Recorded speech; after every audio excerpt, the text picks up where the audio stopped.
नमस्कार, आप देख रहे हैं प्रदेश हलचल। मैं हूं आपके साथ महेश जैन। हमारी खबरें लगातार पाने के लिए आज ही YouTube से सब्सक्राइब करें और प्ले स्टोर से डाउनलोड करें प्रदेश हलचल।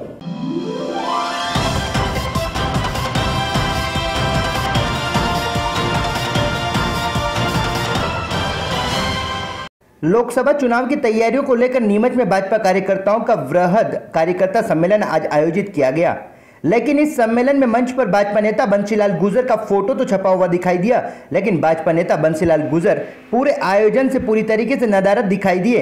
वहीं दूसरी तरफ पिछले कई दिनों से सोशल मीडिया पर भाजपा नेता बंसीलाल गुर्जर के समर्थकों द्वारा सांसद सुधीर गुप्ता विरोधी कई पोस्टें की जा रही हैं। वहीं यह भी बताया जा रहा है कि भाजपा नेता बंसीलाल गुर्जर इस बार टिकट नहीं मिलने के चलते निर्विरोध चुनाव भी लड़ सकते हैं, जिसके चलते आज होने वाले भाजपा कार्यकर्ताओं के वृहद कार्यकर्ता सम्मेलन पर सबकी निगाहें टिकी थी। लेकिन भाजपा नेता बंसीलाल गुर्जर इस पूरे आयोजन में कहीं पर भी दिखाई नहीं दिए, जिसको लेकर जब मीडिया ने लोकसभा चुनाव मध्य प्रदेश प्रभारी स्वतंत्र देव सिंह व सांसद सुधीर गुप्ता से सवाल किया तो उन्होंने इस बात को एक सिरे से नकारा कि भाजपा में पार्टी जिसे टिकट देती है वही चुनाव लड़ता है। वहीं सांसद सुधीर गुप्ता का कहना है कि यह सब अफवाहें हैं, उनकी बंसीलाल गुर्जर से बात हुई है, ऐसा कुछ भी नहीं है, कहीं पर भी नाराजगी नहीं है, वह पार्टी के लिए निष्ठावान रूप से कार्य करेंगे।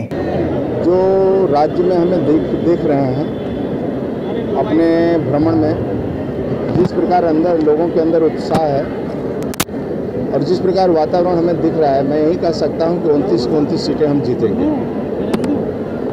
क्योंकि मध्य प्रदेश में सरकार जाने के बाद और कमलनाथ की सरकार बनने के बाद पब्लिक में कोई उत्साह नहीं है। सरकार जाने का गम है लोगों में।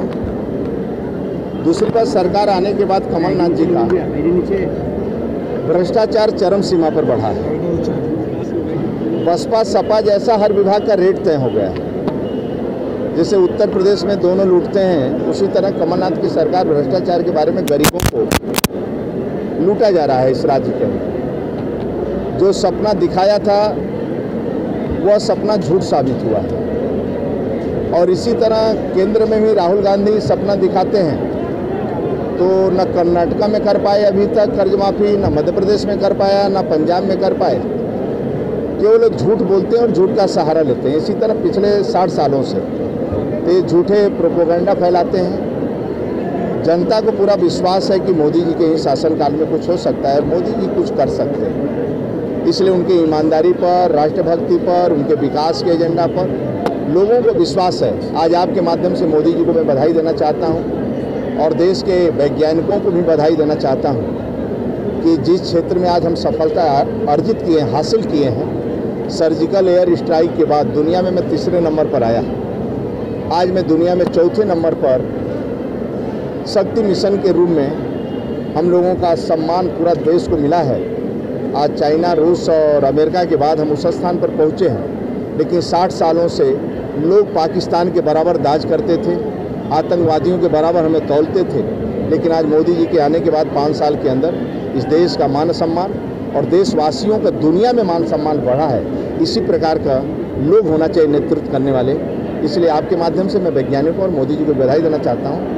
और यहाँ की आज जो कार्यक्रम था विजय संकल्प रैली और होली मिलन के कार्यक्रम पर ये उत्साह देखकर मैं बोल सकता हूँ कि एक तरफा यहाँ सुधीर जी जीतेंगे।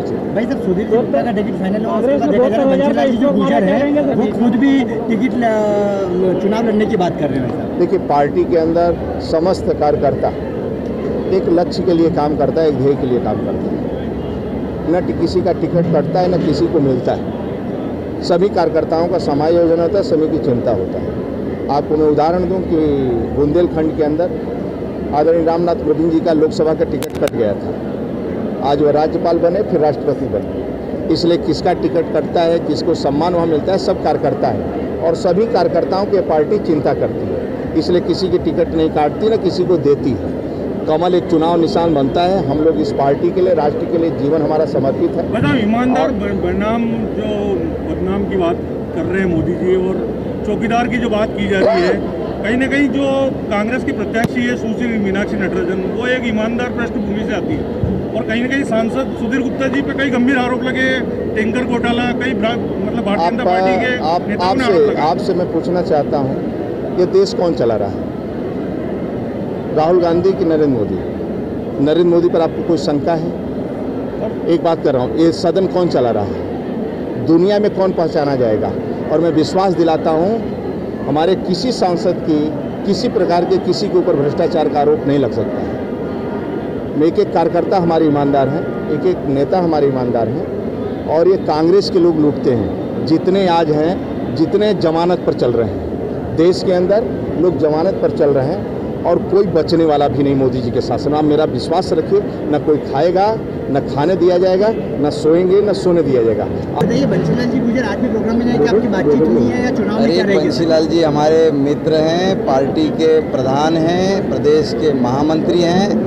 आप कृपा करके उसमें कहीं भेद न समझें। और आज वो हमारे एक साथी हैं, उनका स्वास्थ्य, मनुदेव भाई का स्वास्थ्य खराब हुआ है और उनके अभिन्न सखा हैं, इसलिए वो वहाँ गए हुए हैं। निर्दलीय चुनाव लड़ने की जो बात अरे कैसी कल्पना, उस व्यक्ति ने, उनके मुंह से कहीं ऐसा कोई शब्द नहीं है। कृपा करके वो प्रदेश को लीड कर रहे हैं। उस पर मुद्दों को लेकर लड़ा जाएगा, किन मुद्दों को लेकर? देखिए, बहुत साफ और स्पष्टता है। ये चुनाव विकास पर आधारित चुनाव है। ये तुलनात्मक आधार पर चुनाव होगा कि 2009 से 2014 बनाम 2014 से 2019। चलिए।